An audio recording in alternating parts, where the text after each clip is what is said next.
Hi, you're very welcome to the first KeepWell Mark information webinar. Thanks for joining us. Just while we're waiting on a few more people to join on the webinar, I might just go through a few bits of housekeeping. I'm David Broderick. I work in member services. This is Karen Hiller, the KeepWell Mark manager. Just in terms of the housekeeping, we're going to keep this to 20 minutes and try and in fact have it a little bit shorter. We're going to have quite the conversation as opposed to a straight up presentation. We're actually going to have a chat to each other in terms of questions, and I'm going to ask Karen to go through things. You will notice that we've muted your microphone so that there's not distractions, but in order for you to interact, please feel free to type in some questions, and if we haven't got through them throughout the webinar itself, we will definitely get to them at the end. Also, we will be doing 2 polls in between that, and the details of which will come up on the screen when we go through it. But I suppose maybe to start off, Karen, you might just tell us a very small bit about yourself and your background. Yeah, so thanks, Dave, and welcome to everyone who has joined. I'm delighted to have this opportunity to speak to you about all things wellbeing and the KeepWell Mark. Just a little bit about myself. I have about 15 years experience in various HR and occupational health roles across the semi-state and private sector. Although my passion has always been employee wellness and particularly mental health, so I decided to use that passion and channel it into a master's in workplace health and wellbeing, which I pursued a couple of years ago. Okay. Well, maybe just before we get in, just one other piece of housekeeping I forgot actually. If you want to adjust our screen and see more of ourselves or less of ourselves, we won't be offended. Please feel free to do so. It's actually you who can adjust the screen there between the 2 windows that are open. But maybe I'll just start off, Karen, by giving a bit of background very briefly as to where the KeepWell Mark came from an Ibec point of view. The quick version is the members were looking for this, and when we were out in market and talking to people, there was a real appetite for an initiative like this. I suppose it came from workplace well-being and employee well-being has always been a cornerstone of our policies.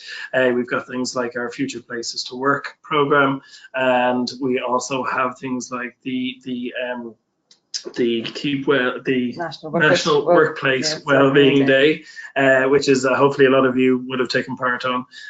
With about 700 companies on that this year.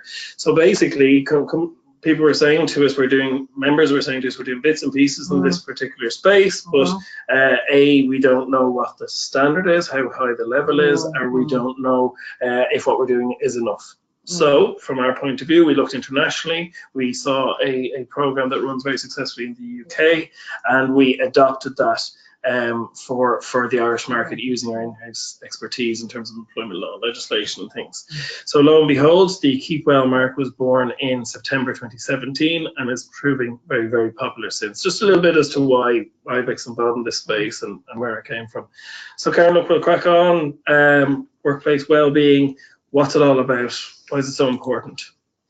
We have a slide here in relation to why workplace wellbeing matters. So I basically, as I said, my career has been in HR and occupational health, but workplace wellbeing is a relatively new departure. It has always been seen as kind of an optional extra, nice to have, but increasingly employers are recognizing that as a key driver of engagement, employer branding, retention, and even financial performance. So if we look at some of the stats up on the screen, and like in relation to engagement, 1 in 2 people would consider leaving employers who don't support well-being, and therefore 1 in 2 will stay with a company who does. Absenteeism is costing the Irish Exchequer €818 per person who's out on sickness absence. Then we look at, we'll say, employer of choice, with 35% consider a company's workplace wellbeing program important when choosing a new employer. And in the current marketplace, there's a skill shortage, as you're well aware, and with low unemployment, and organisations are struggling to attract new talent. So I suppose having a superior wellbeing program can boost your employer brand and make you stand out from the competition. The last point there is in relation to legislation, and I don't probably need to tell this audience that it's under Irish legislation that we actually have to make sure that we take care of our people. It is the law. Okay. So I suppose in a nutshell, the question really is like, should you focus and invest in your employees' health and well-being is, can you afford not to? Absolutely, and I think given the war on talent and at the moment, it's such a key component. What we're going to do just while we crack on here is we're going to run just a very little poll based on that, just to see where the participants are in that poll. You will see the question is, do you currently have a workplace wellbeing strategy, and 3 potential answers there.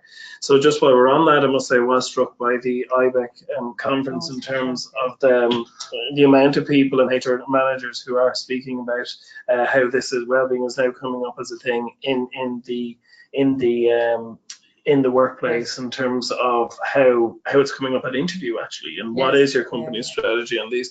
So just as opposed to look at the results of that poll, actually very interestingly, 75% of you are doing some activity in this area, but nothing formal, which is great to see that it's there, and obviously now that there's a process like this. Look, in the interest of time, I'm going to move on. Karen, let's get into the meat of this.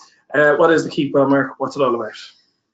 So the KeepWell Mark is an evidence-based accreditation that's very much different than anything else. It's not a survey. There's 2 main components, I guess, if you wanted to break it down. Just very simplistically, it's a framework that allows you to benchmark and audit your company's health and well-being across 8 strategic areas. And then once you've done that benchmarking, it provides you with a suite of supports in order to, let's say, potentially fill any gaps that you may have. So that could take the form of a policy document, a toolkit, an email, and it could be a webinar, it could be any of that kind of stuff. So we're quite clear, this is an accreditation, this is not a survey. Yes, absolutely. Okay, brilliant. So look, how does it work? Let's get into the details. It's based around 8 pillars? 8 pillars. So I mentioned these are 8 strategic pillars that if you put them together collectively, they can make an improvement across your entire organization. I'm just going to touch on a few of those. The first one there is leadership. So it's all around how your policies and procedures work together to make an environment that's conducive to health. If we touch on mental health, that you have policies and procedures again that support your employees in relation to any mental health issues, and that they are aware of them. And if we look at, let's say, if we take another one, physical activity. So are you promoting the benefits of physical activity, and are you assisting employees to become active? So they're all around, the 8 pillars are around certain areas of criteria that you have to meet in order to get the KeepWell Mark. Okay, so 8 pillars as such. Right, I'm a human resource director. I'm a very busy person, especially GDPR coming up. What's involved in this process? What do I have to do? For argument's sake, we'll say they're going to enroll in the morning. Talk me through the process. Okay, so first stage here I think this is a fairly good representation of the cycle. So step 1 is self-assessment. So once the company enrolls, it gets a toolkit. So we have a graphic representation of the toolkit here.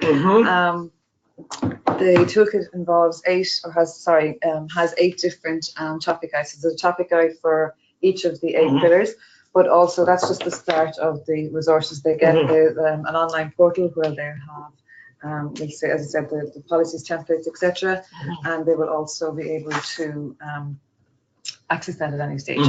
The self-assessment form, if we can just skip on, I have a graphic representation there. So this is the self-assessment form. It looks the same across all 8 pillars. And basically what it is, on the left-hand side, you have the criteria. So under here, it's 2.1, 2.2, 2.3. And if we work across the top of the form, it'll have fully meets, partially meets, does not meet, not applicable. And then on the right-hand side, it has the evidence that for that particular criteria, what does that mean? So it is laid out exactly the same for all 8, which is very user friendly. So if we go back to the Okay, so I've taken the time, I've filled in the form, I then send it into yourself, is that correct? So when a company registers, I'll also go through it with them. What actually the process involves. So we'll sit down, we'll project plan it out.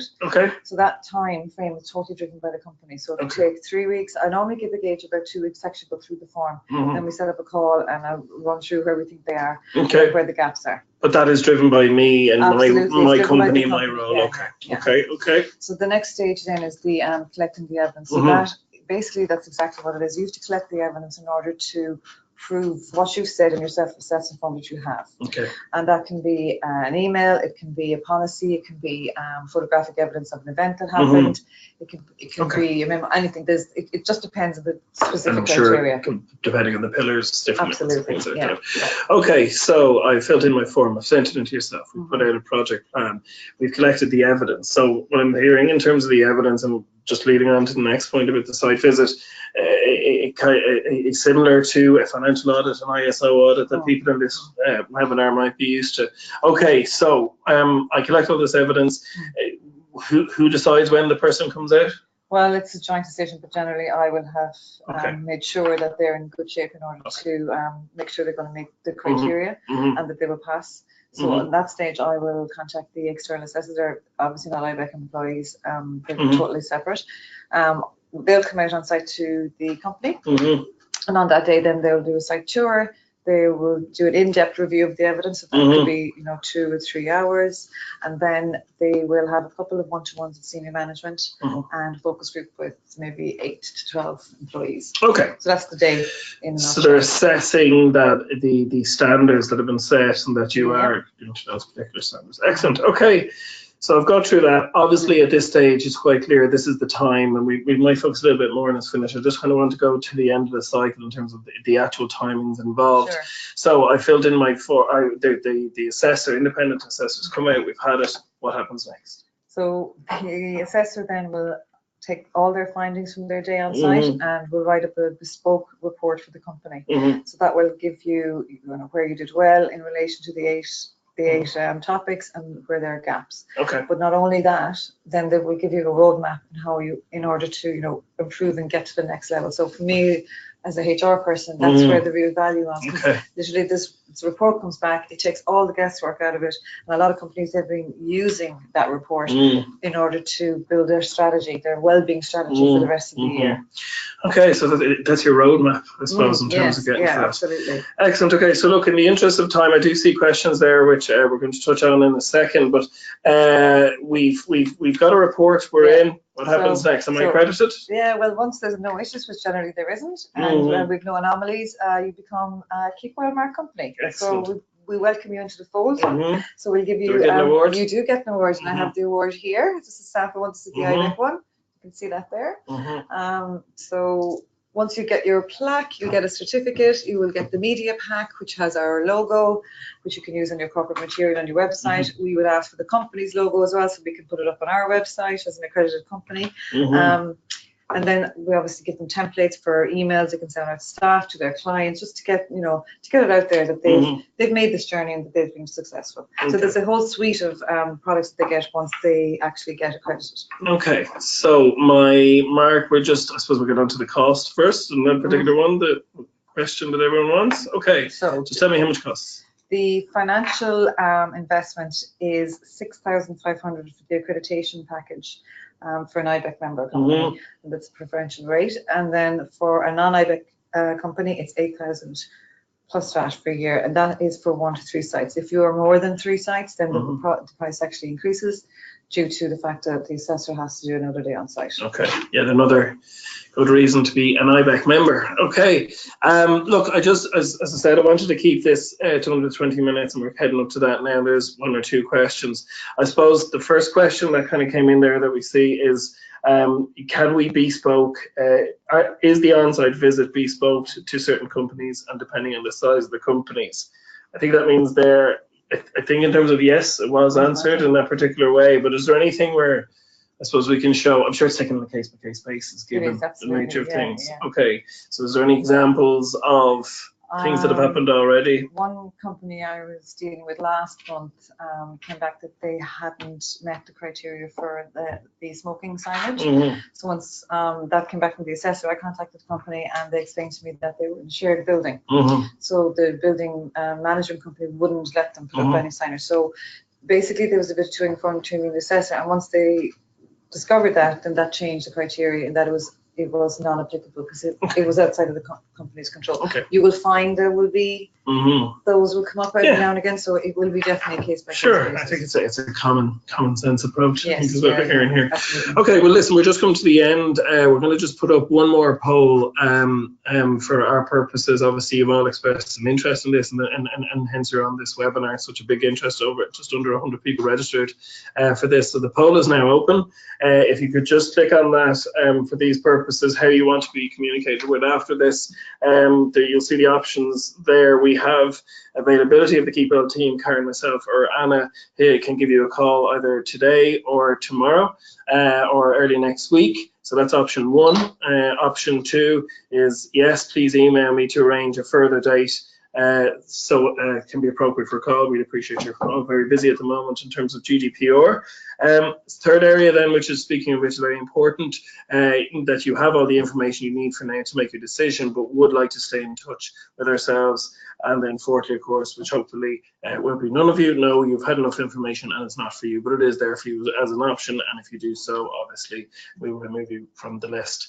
Karen, I think we've covered everything. So thanks very much for your time. I will remind everyone that you can send an email at any time to info@keepwellmark.ie. I do also want to remind you of our corporate wellness, Ibec corporate wellness event, which is in June. June the 21st in Crow Park. So we're actually calling it the KeepWell Summit. So it's a half-a-day event. We've got some really exciting speakers lined up. So there's more information on our website for that as well. KeepWell website or ibecevents.ie. Karen, thanks so much for your time. Thank you for joining us. We know you're busy people, so we hope you have a good day, and hopefully we'll talk to you soon. Thank you. Thanks. Bye-bye. Bye.